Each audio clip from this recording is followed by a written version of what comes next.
Hello दोस्तों, मैं हूं हनी शर्मा और आप देख रहे हैं इंडिया डिफेंस बात, जिसमें हम लेके आते हैं देश और दुनिया के डिफेंस से रिलेटेड बड़ी खबरें।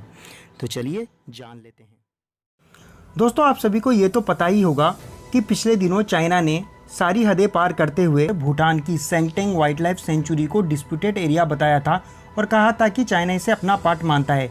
अब ये समझना जरूरी है कि ये सारा मसला हुआ कहाँ था। तो दोस्तों, बात यह है 58वीं ग्लोबल इन्वायरमेंट फैसिलिटी काउंसिल, जो कि पिछले दिनों वर्चुअली ऑर्गेनाइज्ड की गई थी।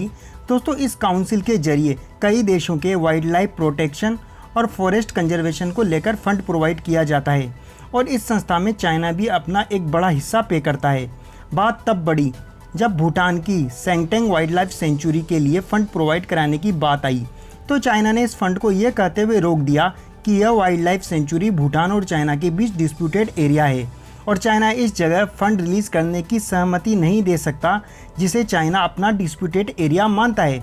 जबकि इस इंसिडेंट से पहले तक चाइना ने इस सेंचुरी को कभी भी डिस्प्यूटेड एरिया माना ही नहीं था।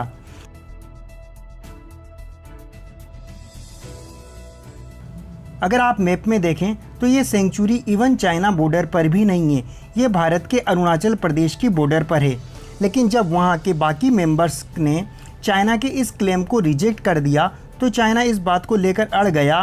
तब जाकर उस मीटिंग में बस एक छोटे से क्लोज में लिखा दिया गया कि चाइना की तरफ से इस एरिया को डिस्प्यूटेड बताया गया है।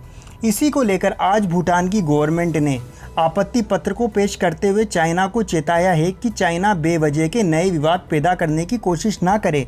सेंगटेंग वाइल्ड लाइफ सेंचुरी भूटान का अभिन्न अंग है और भूटान चाइना के क्लेम को पूरी तरह रिजेक्ट करता है। दोस्तों, अब बात करते हैं हमारी दूसरी खबर की। दोस्तों, हाल ही में कुवैती अखबार अल जरीदा की एक रिपोर्ट में यह खुलासा किया गया है कि इजराइल द्वारा पिछले सप्ताह ईरान के एटॉमिक सेंटर पर साइबर अटैक कराकर वहां 2 विस्फोट कराए गए थे। एक विस्फोट एटॉमिक सेंटर पर किया गया व दूसरा ईरान की मिसाइल मैन्युफैक्चरिंग सेंटर पर। यहां तक कि इस रिपोर्ट में यह भी दावा किया गया है कि इजराइल ने अपने F-35 स्टेल्थ फाइटर का यूज़ करके इन जगहों पर बमबारी भी कराई गई। लेकिन दोस्तों, अभी इन खबरों की किसी भी देश ने पुष्टि नहीं की है, चाहे वो ईरान हो या इजराइल। अगर इस खबर में सच्चाई होती तो दोनों देशों में से कोई तो इन खबरों की पुष्टि करता, ना कि तीसरा देश कुवैत का एक अखबार। हालांकि इस बात में सच्चाई है कि ईरान व इजराइल दोनों हॉस्टाइल कंट्री रहे हैं, तो ऐसी खबरें लोगों के मनोरंजन का साधन बनती है। दोस्तों, बात करते हैं अब हमारी तीसरी खबर की। भारत के विदेश सचिव हर्षवर्धन श्रृंगला ने भारत में जापान के राजदूत से बातचीत की। जापान के राजदूत सतोशी सुजुकी ने इसके बाद ट्वीट कर कहा कि भारत के विदेश सचिव श्रृंगला से अच्छी बातचीत हुई। LAC पर हालात की जानकारी देने और भारत सरकार की सीमा पर शांतिपूर्ण समाधान की कोशिश के लिए मैं उनकी प्रशंसा करता हूं। जापान उम्मीद करता है कि संवाद के जरिए सीमा विवाद का समाधान हो जाएगा। जापान सीमा पर यथास्थिति में एक तरफा बदलाव का भी विरोध करता है। दोस्तों, इस बात को अहम इसलिए माना जा रहा है क्योंकि जापान ही प्रशांत महासागर में एकमात्र ऐसा देश है जो चीन की टक्कर का है। वहीं भारत का सबसे अहम रणनीति साझेदार भी है। इसके साथ ही जापान एशिया प्रशांत क्षेत्र में अमेरिका, ऑस्ट्रेलिया और भारत के साथ क्वाड ग्रुप में भी है।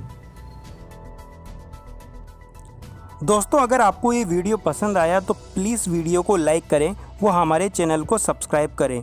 हम आपके लिए इस तरह की और वीडियो लाते रहेंगे। जब तक के लिए जय हिंद, जय भारत।